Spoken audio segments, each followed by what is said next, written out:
let's see. So with the partners, prologue, and tale, let's see. I feel like there was some ideas we didn't cover. I didn't know that every male was going to be gone today, because all the insulting male things I had saved for today. Nobody laughed like you thought I was just serious. You even laughed. Yeah, the fake laugh. I feel like I never even got a full chance to finish talking about the Adam and Eve thing, but I don't even know if I needed to say any more. I feel like maybe I capped it off right at the end. What was it? I think I came up with something about Michaela's thing. You said, like, you kind of talked about, and I wrote your subject of what your post was the irony and hypocrisy of the partner's greed. And I said I loved that idea because it meant you really can't even trust people's. What's interesting about this being like a preacher guy is that you really can't even trust people's motives for wanting you to be a good person. Like, I've always thought it's kind of interesting, like, parents are always wanting us to, like, follow the rules and, like, be good and, like, you need to be a good kid.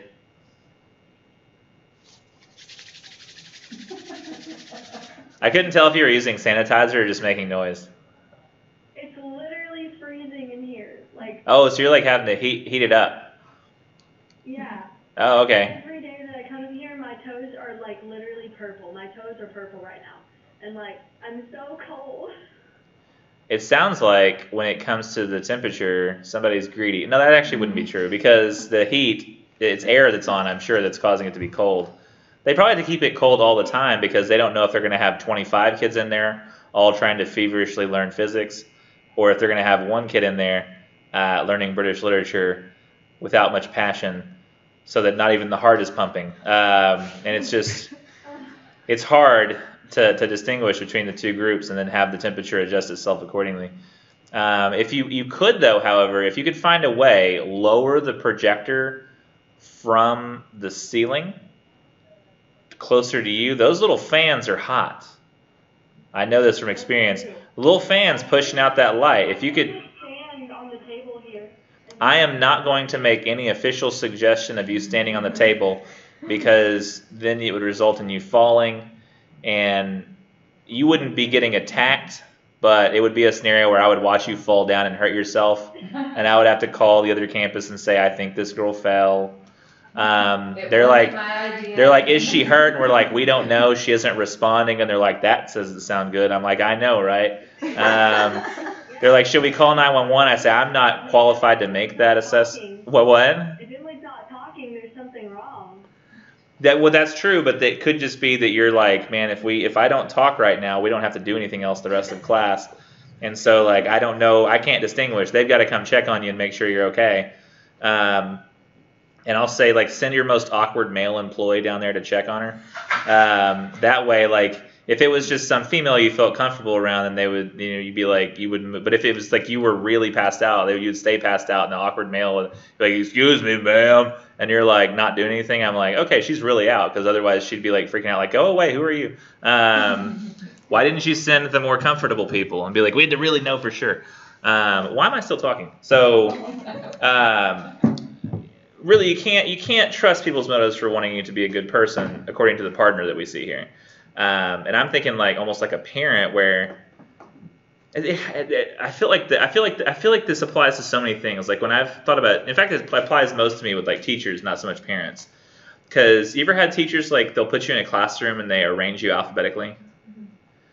That has nothing to do with it being for your benefit. Like they're not trying to benefit you at all. Like, I don't think that is meant for you improving your learning process one iota. What would that do for you? You're like, alphabetical order, oh, good. I'm usually to the back of the classroom, so I can't see the board. Too. So you can't see the board. Yeah. So like you're like, oh, okay, I've got not perfect vision, so let's throw me in the back of the classroom. It's literally just for the teacher's benefit, because what the teacher wants is a uniform scenario by which they can take roll, I guess, easier every day. But I've noticed that over time, like, it only takes a couple of weeks to get used to the fact that every single student that walks in, I've never, ever had a classroom where if I just let students pick the chairs the first day, they haven't stayed basically in the same location every single day after that. They might move around for the first, because there's always 2 kids that add the class, and they come in like the second week, right? And they'll sit in a place that somebody's already sat, but they're like, oh, guess we move a little bit now. But that's the most that happens. For the most part, everybody, what? We sit by, well, she sat behind me the first day, and then this other guy took her spot, and then she sat in my seat, and I sat in this other girl's seat. So it shifted everybody. Seat, yeah. So it makes things awkward for the teacher maybe for like the first week or so, but other than that, everybody sits in the exact same spots from then to the rest of the time. Well, what's worse is he gets up and he leaves the classroom basically the whole class period, and it's like Every day? every day. Every day. And it's like, okay, then give me back my seat if you're not going to be in here. And see, you never know. That kid actually, in the alphabetical format, the kid who sits in the back and then wants to leave every day, that kid could actually end up being in the A in the alphabet. And that kid puts at the front. And then every single day that kid gets up and goes out. And it distracts everybody because he's in the front of the classroom. But he would have known if he'd been able to pick a seat that he should sit near the back. And it's probably his best for everybody. But y'all basically sat in the same spot. And this whole classroom here, y'all basically sit in the same spot every day. When a teacher makes that decision where it looks like they're trying to make things uniform and helpful, it's really just for them. It's not for anybody else. I feel the same thing as like when teachers say, no phones. Actually, that's not a very good example because some people have done some studies that found out that even when you're not allowed to touch your phone, if you have access to it, if you can see your phone, it distracts you from the learning process because you're still primed to want to reach out to it. And even if the screen doesn't go off, just knowing that you could grab it, you think of just on occasion when you're not paying attention, like Aaron just now, you looked at it like it was a hamburger. You're like, I could touch this and I could do something. I could have fun. But instead I'll listen to this partners talk. Like that is one exception. But I feel like a lot of times when teachers make the claim that they want people not to be on their phones, it's not for the student's real benefit to them. It's because the teacher has like this prideful need to have everybody paying attention to them. I don't even assume that right now when everyone's looking directly at me that you're paying attention to me. Like it's like you're trying in your soul a little bit. Because sometimes too I'll say something funny that I think is legitimately funny, and I'll hear like not in this classroom. Usually people are paying attention to me because it's so small you feel the pressure. But in like my big classroom, I'll say something that's legitimately funny and hilarious, but the students don't laugh. Except for like 3 people, and I go, and I found the ones that listen.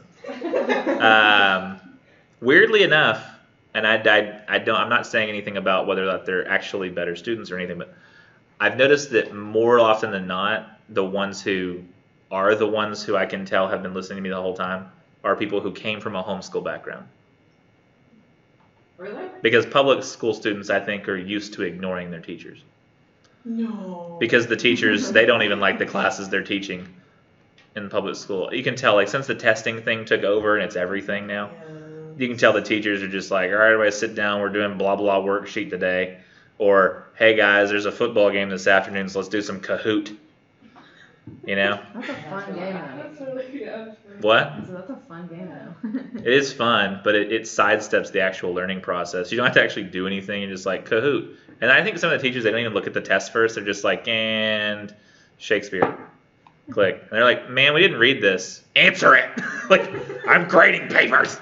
I don't have time to mess with your stuff. But I think a lot of this stuff is just like the partner where it seems like people are in a position to like help you and like make your life better. But really, if you look at a lot of the things that they do, they're kind of self-serving.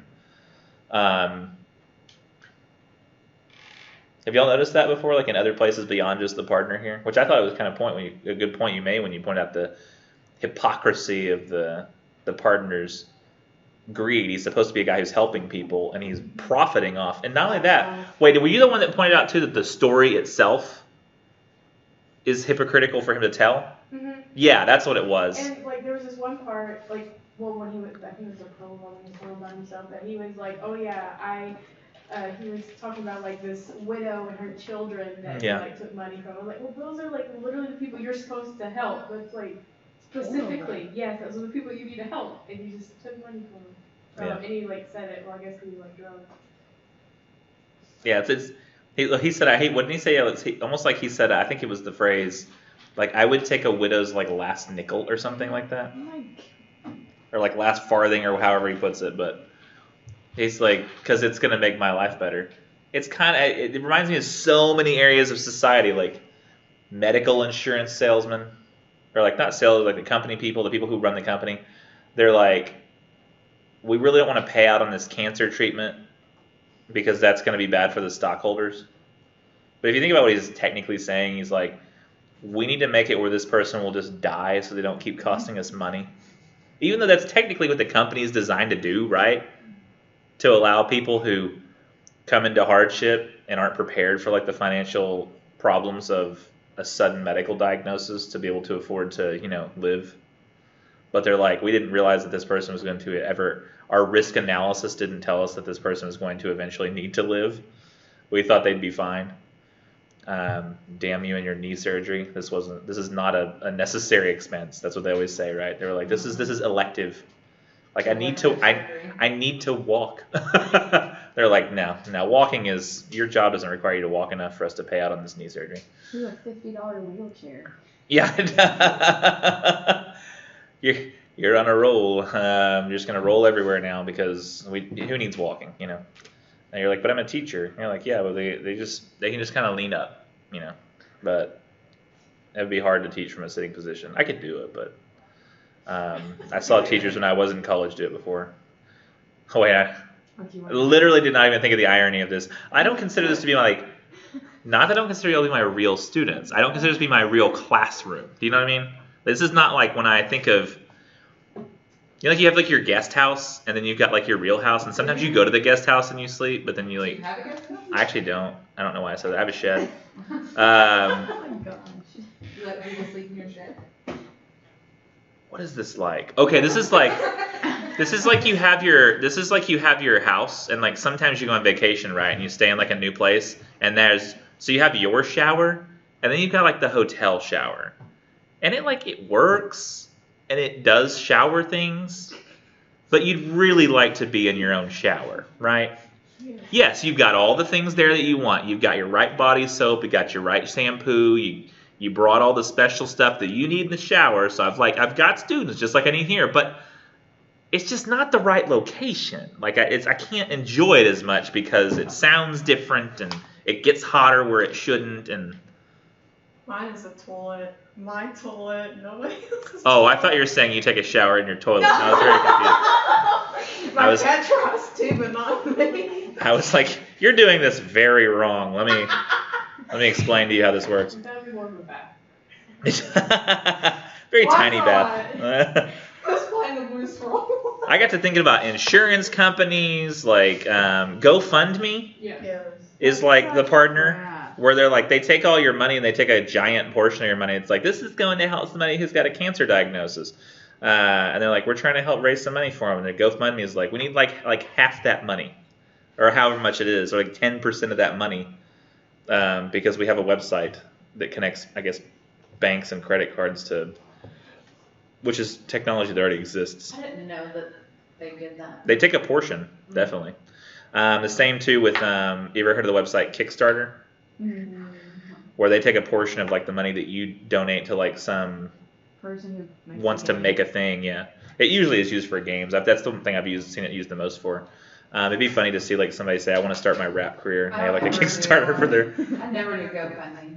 You never do GoFundMe? I feel bad. Like I never. The reason why I kind of feel bad, but a lot of people that do them, I'm like, well, if I did a GoFundMe, like, Would they help you me? could pretty much like do a GoFundMe if you wanted to.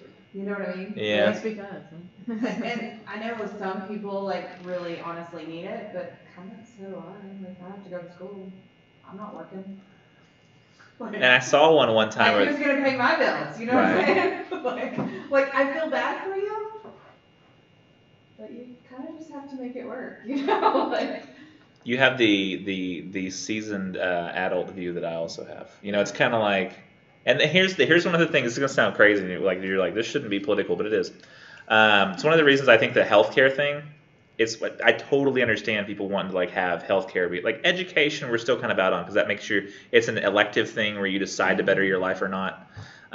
While it would be better for all of society if everybody got an education, I don't know if I'm fully on board with the idea of making everybody get one or making it where I have to pay for everybody else's yet. But health-wise, it's like if somebody gets cancer, we have to make them choose between life and bankruptcy. It's just such a weird thing, and no other like first world countries don't really have that same thing like we do. I mean, shoot, other like Canada, freaking like there's a year off, huh? Free healthcare. Yeah, it is free. Well, it's not free. Everybody's paying for it, but just they even found out that even with the taxes, like if they assessed it, the Koch brothers, you know who the Koch brothers are, or the Koch? I think it's Koch, but they're like heavy Republican investors. They've always invested in like the campaigns of like Republicans and stuff. One of the brothers, I think, died this year. But they have this massive like Koch Foundation where like they do they basically plan like who are we going to support in like the elections and stuff, and they did an analysis of I think it was like the healthcare plan that Bernie Sanders had touted, and they had analyzed what the cost would be, and they actually found that over 10 years it would actually save Americans money, even though it would have a great initial cost of having to start this massive healthcare plan. Over 10-year time, it would eventually, I think in the last 2 years, end up saving taxpayers money, even with the great startup costs. So that we would end up, our costs would eventually go down and down and down and down, and as low as a place like Canada's, which has had that in place for a long, long time. And that was a foundation that was primed to say that it didn't work.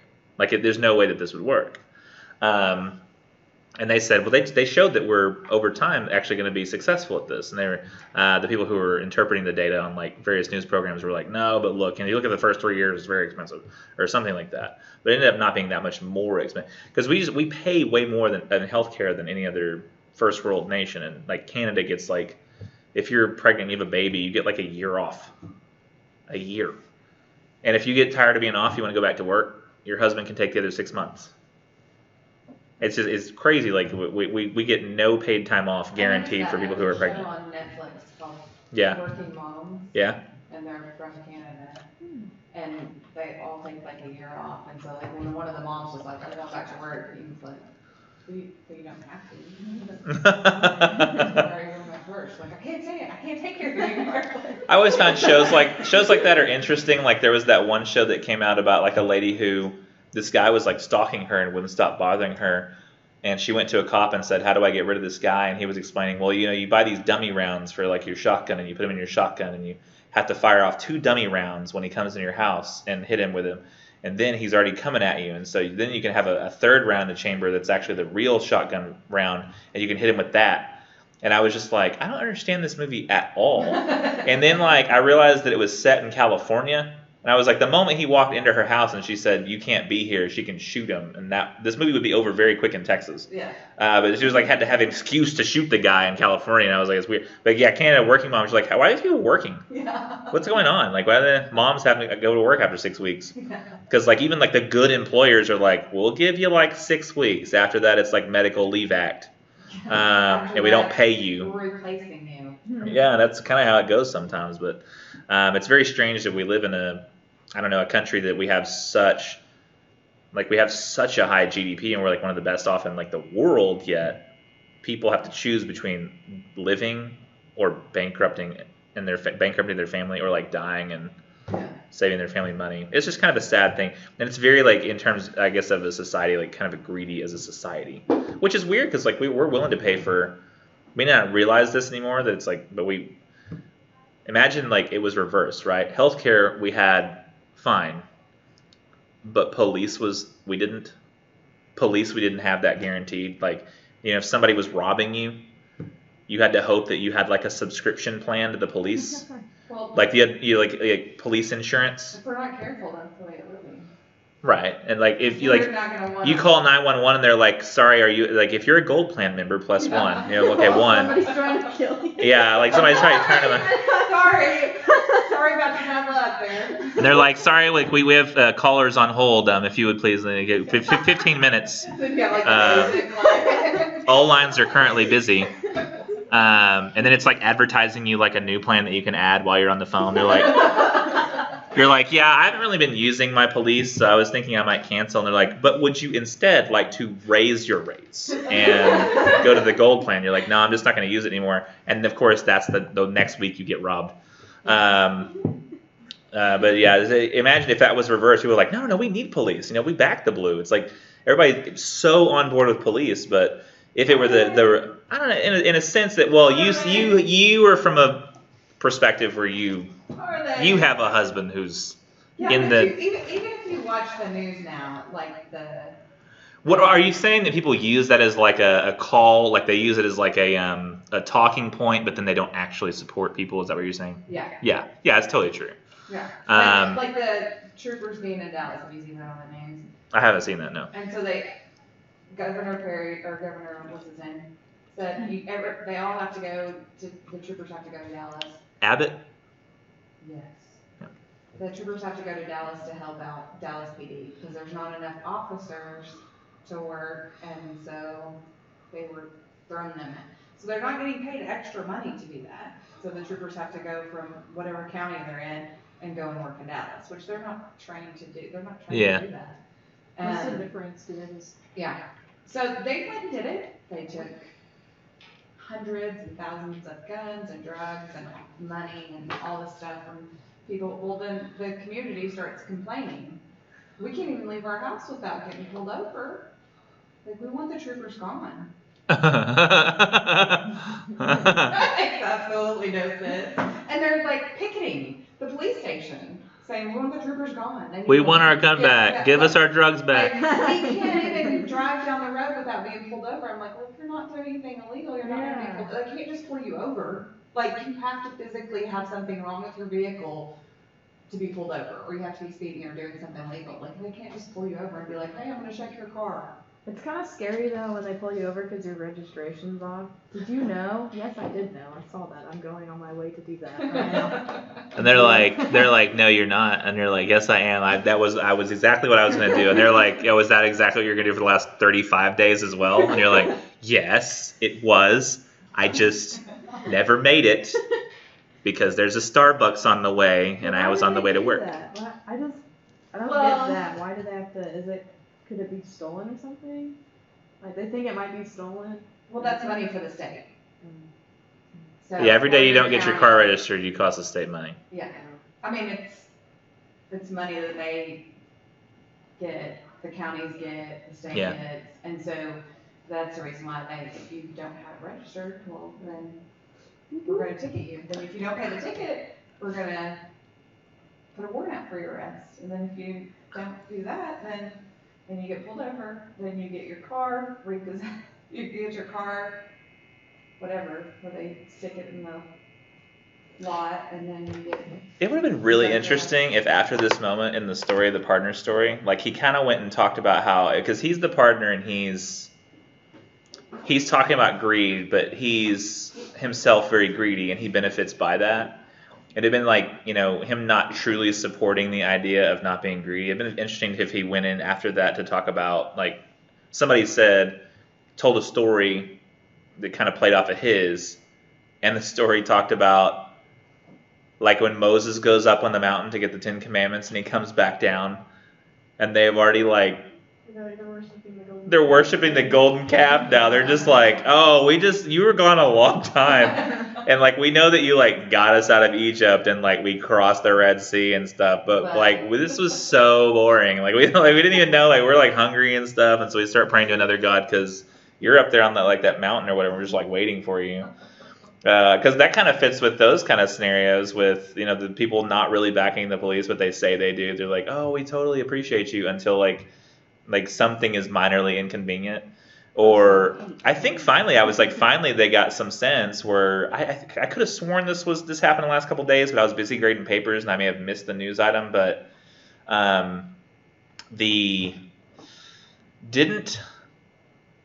resolution that I think Trump had where he declared the southern border a national emergency. The Senate, I think when the Senate does something and it's headed by Mitch McConnell and it's Republican centered, and the Senate strikes something down, it means that all Republicans are leaning in that direction, because that means it was 100-0, I think, resolution, and Mitch McConnell still has the authority in that case to say, no, I disagree, because he's the head of the Senate, but he let it go through where they struck down the southern border emergency declaration, basically because of the stuff that had been happening, where he had been refunneling funds away from like schools for the military for their kids. Like there was going to be a middle school built, and he took the money away from the middle school that was going to be built and put it toward building more wall. And it pissed people. He just maneuvered money around. Yeah, he was moving money around to get his like little wall done, which isn't going to do anything. I mean, there's been a whole lot of like analysis been done that shows that it's going to cause a lot of problems for even state troopers in various states. But still, the same problems that are there are going to be there. It's just going to disrupt all kind of ecosystems and social stuff. But you know what I think honestly happened? I've always thought about this. You know, what I think happened is apparently they mentioned Trump, the wall to Trump originally while he was doing his campaign, and he liked that idea. You know what I think he thought? I think he heard wall, and he thought wall of China. Oh my God. So he's like, I've heard that that's. He says, I've heard that you can see that from space.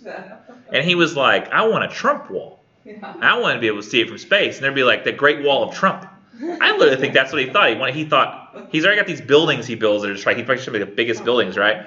So it's like he was like one more monument to himself, and it turns out it's this rusty fence. It's just cost a damn lot of money that's been built across the border. It's not going to do anything. It's just, I think he just wanted a wall. I think that's what he liked the idea of a thing, like it's a thing, and it's got his name on it, and he's like, he's probably really pissed he can't put his name on it. Governor Perry was big on the troopers, sending troopers for a certain time to the border. And he would send them for a month at a time or 2 weeks at a time. And he did that for several years, and it was much better than it is now. Now Abbott said, let's just hire a bunch of troopers, and when they become state troopers, they have to move to the border towns. They have to live there. And so all the new troopers that came out had to move to the border, and you had to live there for 4 years. You couldn't move. And so I'm like, that doesn't really do anything, because you're talking about a bunch of rookies that don't really know the job as well as some of these older guys that are just like, oh, I know what that guy's up to. You know, I mean, like. Yeah.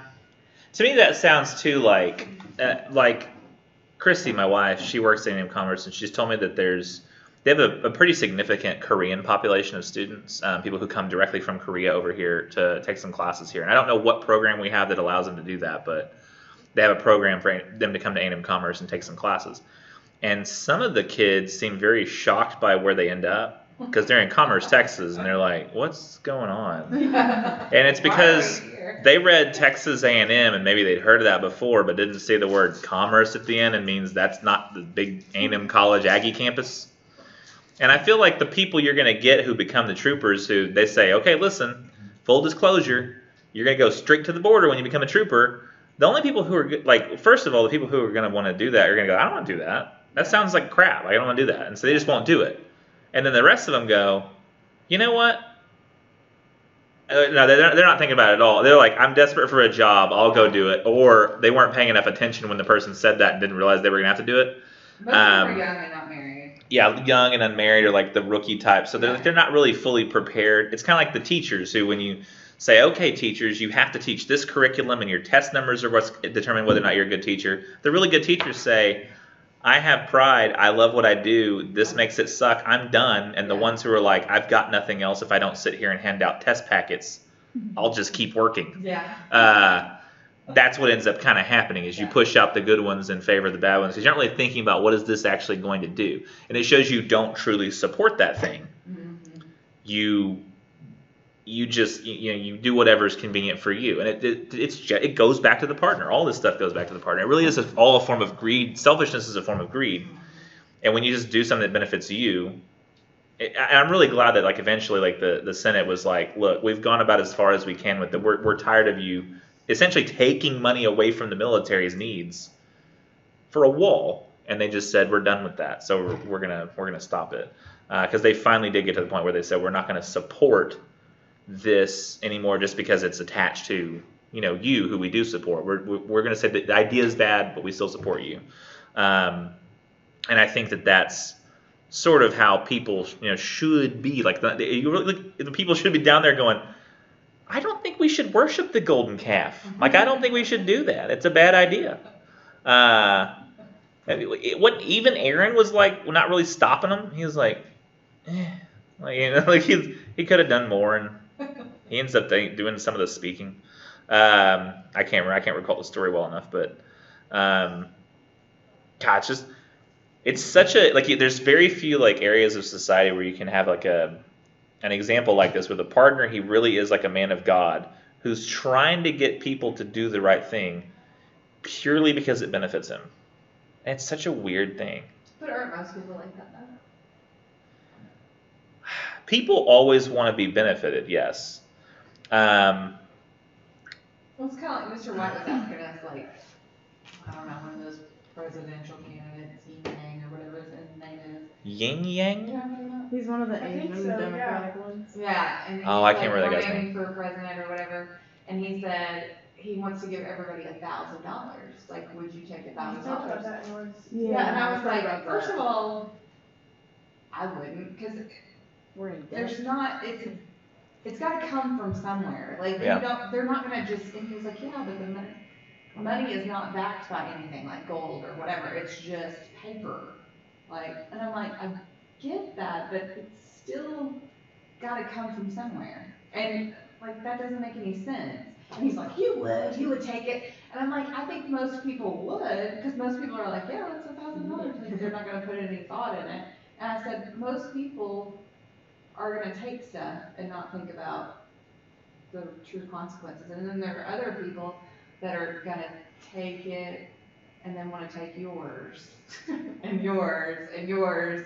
And I mean, you always have that person that's greedy and wants to do more and more and more and more and more and more. And he was like, no, I don't think I've been thinking about that too, kind of how it's just paper. What if everybody in the world just burned their money and we had no paper money? How would that affect us? Really, we could just farm. We don't need money per se. We do. I guess to buy people's produce, because then they would be like, now it's we mine. do. What you're talking about is essentially descending into chaos. I mean, No, it'd be perfect. Oh, we I could need just some sugar. I'll live. give you some corn. Yeah. we used to have a society based on that. It was called the bartering economy. It did not work out incredibly well because what you end up doing is just trading goods. The thing is that perfect. money is phenomenal because what money does is it provides a objective numerical value to something, not based on you're farming. Your corn might trade. I could trade 20 bushels of corn for a fatted cow, but it might only trade for 20 chickens. And you're like, but I get far more money for my cow than I do my chickens. So you're then you start inflating the chicken rate, but it's just so much easier to do that with numbers because then it's objective and but what you're talking about with getting rid of paper money already kind of has been I think I read that only 20% of the money in the world or 30% exists as actual paper money. The rest only exists digitally. Mm-hmm. Partly because China somehow its national bank, it has control over its own exchange rates. It just decides how much it wants other people's money to be worth. Well, And it often lowers the value of its own money just to Yeah. screw with people. yeah. That's horrible. Which is funny because we got the idea to make paper money from China. Why can't we just print Like, trillions of dollars to get ourselves out of debt? How would that? Did you ever see Bruce Almighty? No. yeah. You never saw Bruce Almighty? It was where and I know you have to have seen it, Emily, right? What? Have you seen Bruce Almighty with Jim Carrey? No. No? Oh my gosh. It was a movie where Jim Carrey, he becomes he gets pissed off or something at God and he throws something, gets mad, and then God comes to him and says, "You think you could be do a better job? Try." And it was Morgan Freeman. Oh, I Yeah. have seen that. Okay. funny. And so like Bruce Almighty, like he starts answering prayers one day, and he's like, it's just too hard to answer these prayers one at a time because he creates a system for it. He like uses a computer to answer email prayers, and he just says reply all, and he does yes. And he gives everybody what they want, and everybody ends up winning the lottery that day. But it's like as a result of everybody winning the lottery, they all won like $3, and so nobody really won anything, or like a lot of people got a bunch of money, but because everybody had a bunch of money, it was like nobody did. Because if you give, like, let's say everybody in the whole of the United States right now gets $1 million, right? And so everybody's got $1 million. Well, everybody's got $1 million. The companies realize that you can pay a lot more for everything, so they start raising up the costs, so that instead of a cheeseburger at McDonald's costing 99 cents, it now costs $99,000. So, like, what yesterday was like you had like $1,000 in the bank, and now you have $1 million. They realize, well, people can pay like 99 grand for a cheeseburger, so we're just going to charge that much. That's it. So what you just described, where why can't we print millions of dollars? That's called inflation. Where more money they're like, let's just make more money exist, and that's what causes the value of a dollar to go down. So what happened in Venezuela right now, I think, is the problem that they're having is they printed more money to have more money, and then like it made the money itself was worth less than toilet paper they need to buy it with. So it'd actually be cheaper to wipe your ass with money than it would toilet paper. Right. Isn't that crazy? Yeah. But that's the situation they were in when they tried to do your solution, Aaron. Well, it just like. It makes sounds like a sense great that idea, doesn't it? Yeah. Like, how bad is it to just print $1 trillion, get out of debt, and then, I don't know. It's great if it's just for one person, which is why the lottery is so fun. Like, I do all my shopping whenever I travel because it's so much cheaper. Like example, like this bag. So like in India, it's like you divide your dollar by 70, and that's how much it's worth. Like over there, it's like worth so much more. And then like in China, it's my favorite place to like do anything because you just divide it by like $1 American is worth 6 of theirs, and so you can just get so much. And it's like that everywhere. Everywhere you can spend so much so little American money and get so much of their money. So what would you suggest for someone like myself, who can't afford to actually get to China? How do I still save the China money? How do I still get my bag for 35 cents if I can't get there? You probably just want to talk to somebody who's going and be like, here, take this money and buy me stuff. Buy me a bunch of stuff. Damn it. Okay, so Emily, I have your email on file, right? Find a cool bag for nickels. That's My friend just went to China and she was like, do you need anything from Gucci or Prada or like she's naming off a Louis Vuitton? I'm like, what are you talking about? She's like, it's like so dirt cheap here. Like, I feel like I should buy more suitcases than just Well, you have to check that too because China has very, very loose copyright laws, and when I say loose copyright laws, it means they have no copyright laws. So that like if they say like I want to make an Apple iPhone, like somebody can just make their own Apple iPhone and like try to make it and then sell it. So like they may have just been like, let's make Gucci purses, and like because they don't have to actually pay anything to Gucci, like they just make a purse and they put the Gucci symbol on it, and there's nobody there to stop them. That's sometimes how they're able to do that. So you might actually not be an authentic, but sometimes the authentic ones are there too, and they're cheaper. What now? Did she actually buy like the real brand, or is it a really good knockoff? Because they make really good knockoffs. No, she's a boutique owner, and she said they're real. Oh. That's cool. Yeah. Because I got an Adidas hat over there for $3. I wonder if I could get this computer for like $200. That'd be great. Because this computer costs, I won't say how much this computer costs. It was a lot of money. That's close, but not enough. Bought the computer and gone to China by yourself. And then bought the computer in China, which I think is funny because I think it's actually made in Korea. Yeah.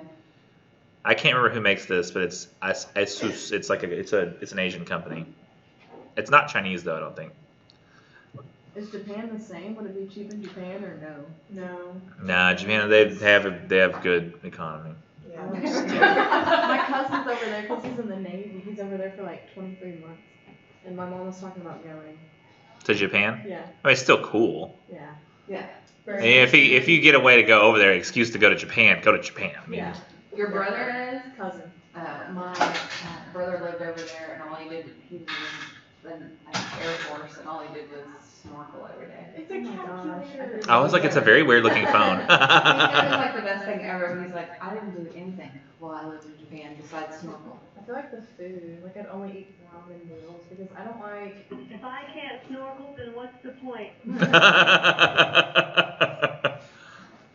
My sister wants to go, but I like that she wants to buy a kimono. I'm like, I can buy you one. It's I not just like, like okay, I'll their, take like it. culture. It's so pretty, and I want to What, Japan? headphones and like give it to them so like you can talk English, but it translates into See, Japanese. yeah. I want to do that. I want to buy one of those. A babblefish? That's what it should be called, because that's what it was called in Hitchhiker's Guide to the Galaxy. No. They don't call it that? No. It should be called. Literally, there's already a name for that technology in science fiction. In a movie. In a book. Sometimes people read, Stacy. Have you heard of it? Oh my God. I only read when you make me. I told you. I only read when you make me. We've talked about, okay, so this is a boho shoot. Yep. What's boho about it? It's just- Boho-ish. Oh, it is? Is that boho? Can you see? Emily? Kinda. Can you? Get closer. I see it's a girl in like a blue dress. Yeah. Uh-huh. Boho. So it's Yeah, I the- took some of those pictures. Yeah. I didn't take any of those pictures. I haven't done my boho shoot yet. But because I'm not greedy like the partner, Do we have to? I mean, we have to. Yes, we have to. Well, then we'll talk about the Chanticleer getting fooled. You know, fool me once, shame on you. Fool me twice. Shame on me. We can't. We're not gonna get fooled again. Did somebody know what I'm referencing? Yes. George Bush, way back in the day, was so funny. He Yeah, tried to I say thought that so. classic quote, and then he screwed it up, and it's just so funny. It's the funniest thing ever. Except when Stacy left the I only know room. that Is it 'cause locked? it's on a rap song. So she can't get back in. Let's see. Cartoon animals, rooster tail. I just thought it was so funny when he was telling his wife of his dream, and she's like, I don't love you anymore. You're such a coward. She was like, such a bitch about it. I was like, you can't just take the time and like think, you know, not all men are just 100% courageous. Like no one's like that. I don't remember what comedian it was, but he was saying that his dream had a wife, and she was all pissed off at him because apparently he didn't say her in the dream. But she's like, I had a bad dream when you were in it. Oh yeah? I'm gonna tell you about it anyways. Or something like, you wanna hear about it? And he's like, no, I'm gonna tell you about it anyways. And supposedly something about the dream was she was being chased by something. He's playing a game of cards with this rabbit, not saving her, and the unicorn comes and saves her. She says, I should have married the unicorn instead of you. This sounds so much like it could be a Kevin Hart thing. Yeah, I oh my don't God, he's so remember. funny. He's the best at like sounding like a coward and being totally upfront with it. But yeah, I mean, it's almost like Kevin Hart is like our Chanticleer in, because I can totally see Kevin Hart too, like being like, no, whatever, I'll go as the fox. I don't care. I don't know what. I'll walk out there myself. Because isn't that whole sketch of him like being scared to go down like his driveway to like take the trash out, and he has his kid do it because he's like, I'm rich. I got a long driveway. Like it's very long. It's dark, and I don't have it lit. So he like has his kid do it down the driveway and like put the. But it's just such a. I don't know. It's very good. There's this one sketch that he did that was like, it killed me because he was talking about, I think they got robbed, so, and they didn't have guns, so he was just sitting there and talking about all the places where he'd have a gun, so he was like on one, sitting on the toilet, and then like the robber burst in, he's like, hold on, let me wipe my ass, boom! And he just kept doing that. So appropriate. It's funny. Doesn't he like do it? Doesn't he want to like pop? Like he's like pop. Like I feel like that's how he likes to talk about guns too. I think. Yeah. Let me see. So I do want to in the last couple minutes just mention, because I'm not gonna hook it up to the projector. In fact, I'll probably just have Emily, if you want to look up what I'm talking about on your phone while I'm talking about it, that'd probably be quicker and easier than me putting it on the projector and trying to figure that out. So it's going to be blurry for you anyway, and you're going to be able to see it clear on your phone. But I think that it's become available. The new assignment has. Let me look and verify in Britlit. Yeah, so the critical analysis essay just popped up. So y'all have turned in your evaluation census essay 2s or had a chance to. Yeah. I was gonna do it during class, but Yeah. During class, that we said? You're like, but then there were less people here, and I didn't know if I could get away with it. Chaucer and- Galaxy, I think she was gonna do it. You what? no, I didn't do it then. I was reading my book.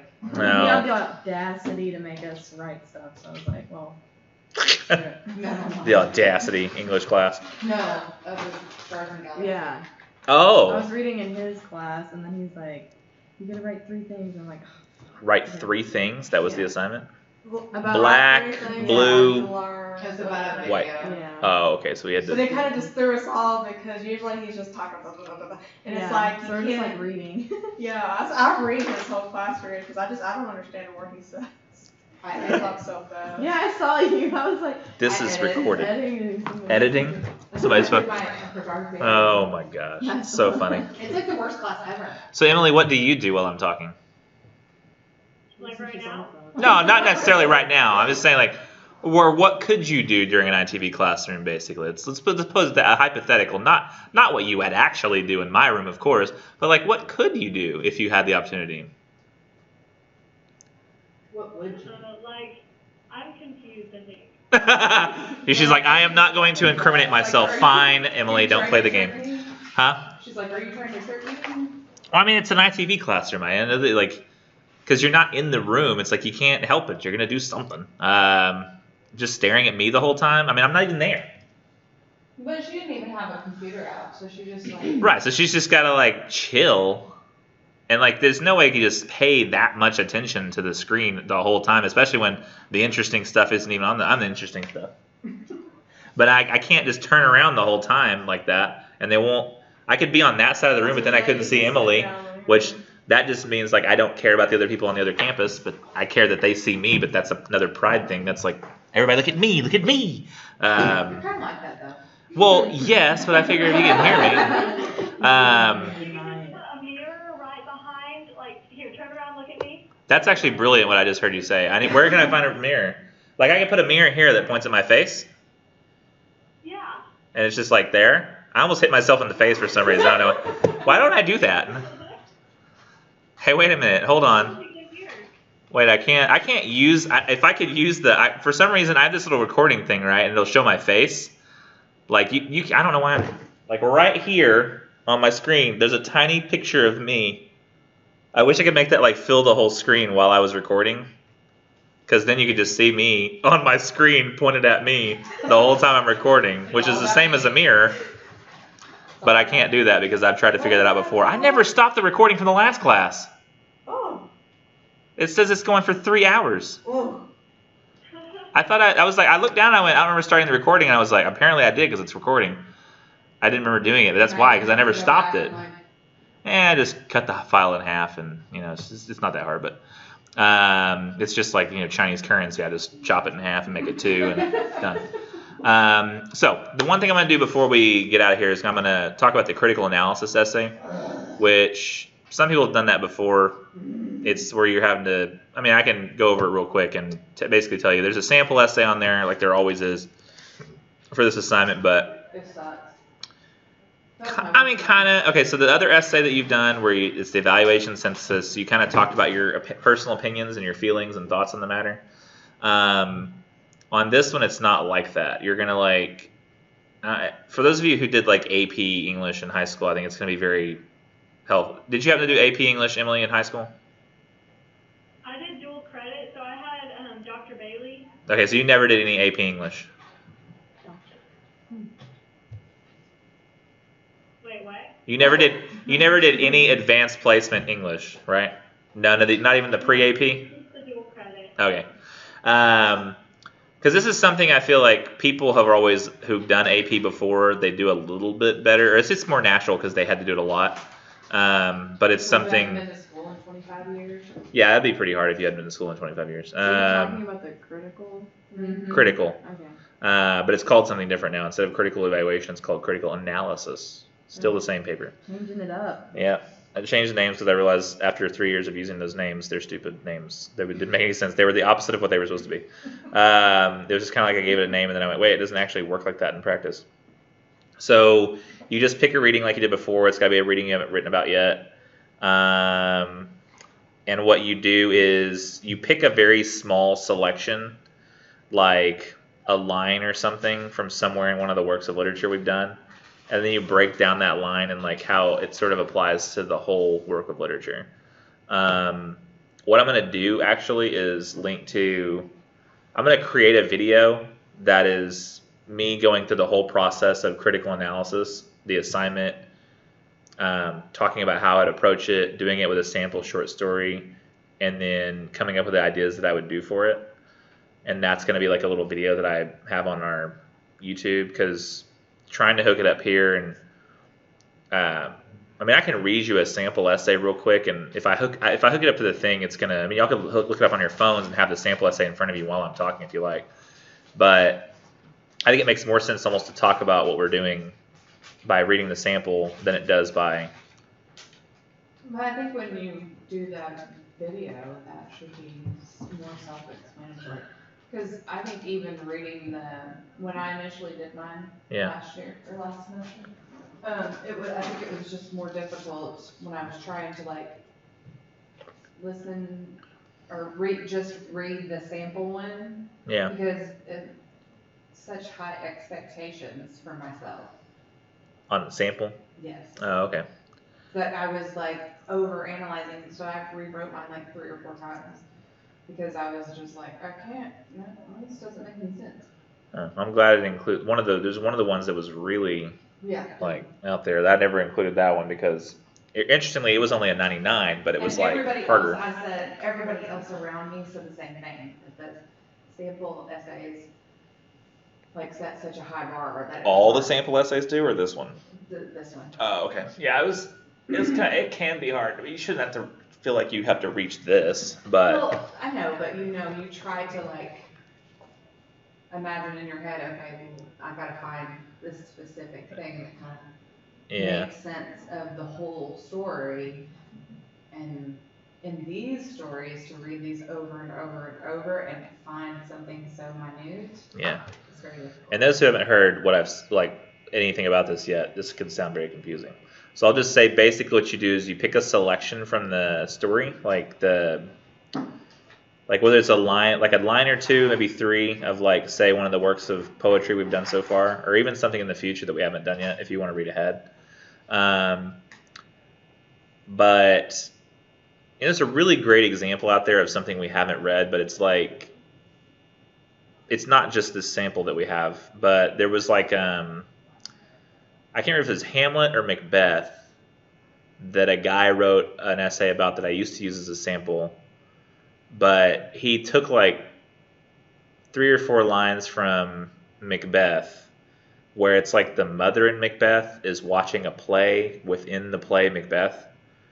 And I think it's either I want to say it's Hamlet though.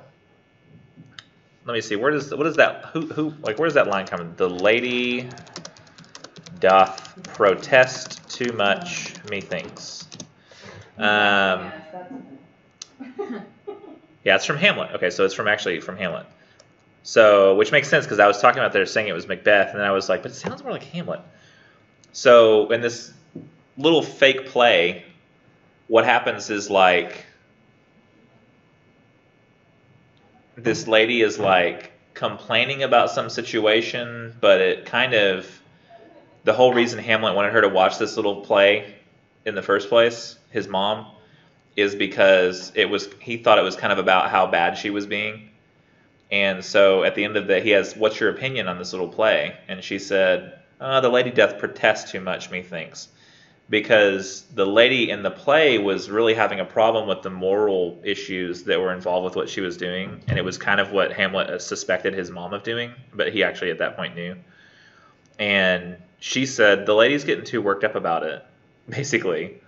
And so the guy analyzes all the ways in which this little moment in the play this lady saying this one line are relevant to the entirety of the play and what it's trying to say about morality and how people will put their morality on hold for certain situations and not be able to view themselves from the outside. And so he kind of looks at it real deep, a bunch of different ideas in the play just from looking at this one sentence, which is only like in this case like 6 or 7 lines, like words long. And I think he goes on for like 4 pages on that little line. But you don't have to do anything that absurd. Like, it's just going to be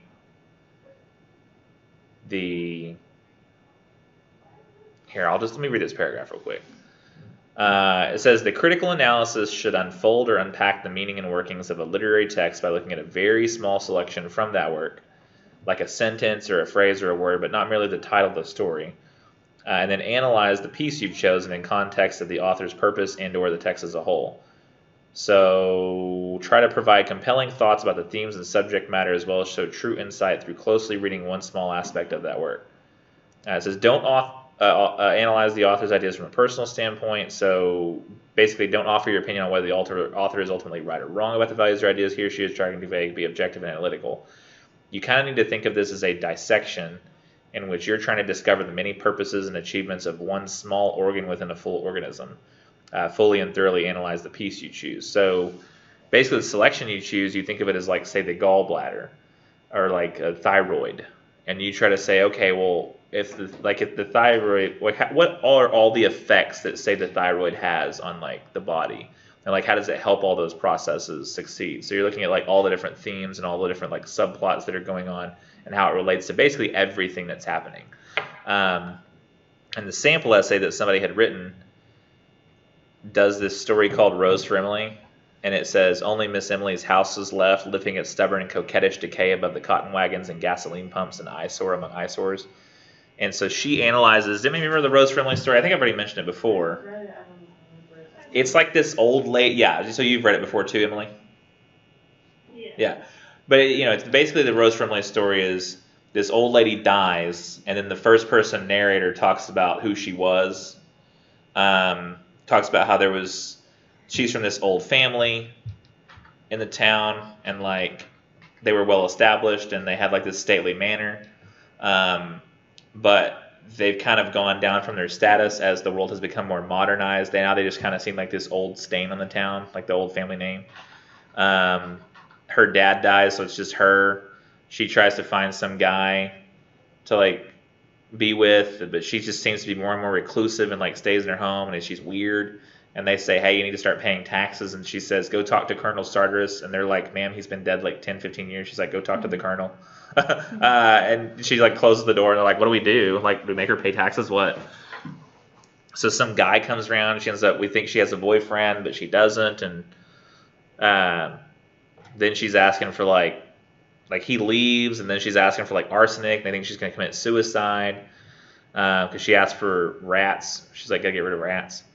And so what it turns out ends up happening at the end of the whole story is that she apparently poisoned the guy who was going to leave her and like left his dead body in her bed all those years, and she sleeps next to his dead body for who knows how long as it rots away. Oh, yeah. Yeah, so it's a weird story. So like in this sentence, only Miss Emily's house was left, lifting its stubborn and coquettish decay above the cotton wagons and gasoline pumps and eyesore among eyesores. The student argues in here that essentially this sentence is important because it establishes that the house that she lived in was sort of a symbol for her. It was this old, broken down eyesore that stands out in the town that is just like Miss Emily. She's this old eyesore in the town that stands out. But the girl also pointed out to me in the paper, which I found really compelling, is that while eyesores are eyesores and like you don't want to look at them, like think of like people who will go by like car wrecks. When you drive by a car wreck, it's like a mangled car and it's horrible to look at. But one of the reasons they have, even when wrecks have no effect on the roadway, when they're like on the other side of the highway, it still causes traffic. So like it literally might not be anywhere in your lanes, but like on a highway, people will stop and they'll look, because they got to see like what's going on. eyesores, while they are eyesores, people tend to look at them. People tend to be drawn to like the fascinating and the grotesque, and she points this out that because of that, it almost is like it becomes an accepted part of society. Think of the way we glorify serial killers, and some people like send them love letters and stuff. And like we need people in society to be the others to validate our sense of belonging. And she points that out in the paper. I'm like, wow, that's a really deep observation, and like I'm really impressed by that. Really high standards. So if you read the paper, you're like, what? You're like, how are they supposed to come up with this? And like, you don't need to feel like that much pressure. It is the only paper I've ever included as a sample that got 100 though. Yeah, and you told us that too. So it was Yeah. like more pressure. Well, that's why I was like, that's why I was like, I feel like this is achievable. It's just. Like, couldn't you put like someone that maybe like made like a 65 or something? Not what you do. Like, sir, you don't need to write your accent into the words. So what you're saying basically is that we just think about what's going on and we don't say, how we agree with it. We just Right, you don't say anything about your feelings, just what the author is trying to do with this selection. You just pick a small portion of it, like read and then pick a small portion, and then hopefully the one you pick, it should be something that kind of makes sense of the whole story, right? Yeah. Yeah, like it just kind of, you're like, oh wow, if that would have been in the beginning, it would have kind of tied everything together, but instead I had to read like 500 pages to get to that point. I didn't do mine last semester, so maybe I just. You just never did it? No, remember? Oh. I never did it. That's crazy. Yeah. So maybe I just. That's weird. Is that an option? No. I think I got a B in this class. Yeah, she was like, but I don't want a B, and I was like, but you didn't do the one I was okay with the B. I didn't want a failing grade. Oh yeah. I was like, I'm lazy. And then the girl also mentioned that the word decay is in the sentence because it's giving you that idea of a sense of decay throughout the story, so that it establishes that sort of as a motif, and then when the dead body pops up, it both feels like, oh my gosh, a dead body, but also like, oh, I should have seen this coming kind of thing, because it establishes that sense. And so I thought that was two brilliant ideas in one paper. So I'm only really hoping for one brilliant idea, and I'm pretty okay with you giving me one decent idea. And then you're still gonna make us do a final. Yeah, but I'm also gonna post that video that was more of a more expanded idea of the whole paper, so that it gives you more direction and more specificity on what I'm looking for if you want to go seek that out. You have a great weekend. If we did like the Canterbury towns, would we have to quote like the actual thing or the translated one? You would quote the actual words, Okay. but you can reference it, like when you're talking about it, you can talk about the ideas as they exist in the English. But it would actually be kind of beneficial, I think, to go back and look at the English idea and be like, yes, I know. But then, remember, I was telling everybody about the whole idea about liqueur could mean both liquid and liquor, but English just narrows it down to the liquid. You could kind of do the same thing with your selection that you look at and go, oh, I didn't realize the different shades of meaning that were here in these other words, and that'll help me do the Canterbury Tales, actually. It'll actually probably make your job easier because Chaucer is so much more vibrant with his language than the translator guy is. So, I prefer you use the official quote, even if you're talking about it in more like the regular English version. Yeah. You betcha. You too.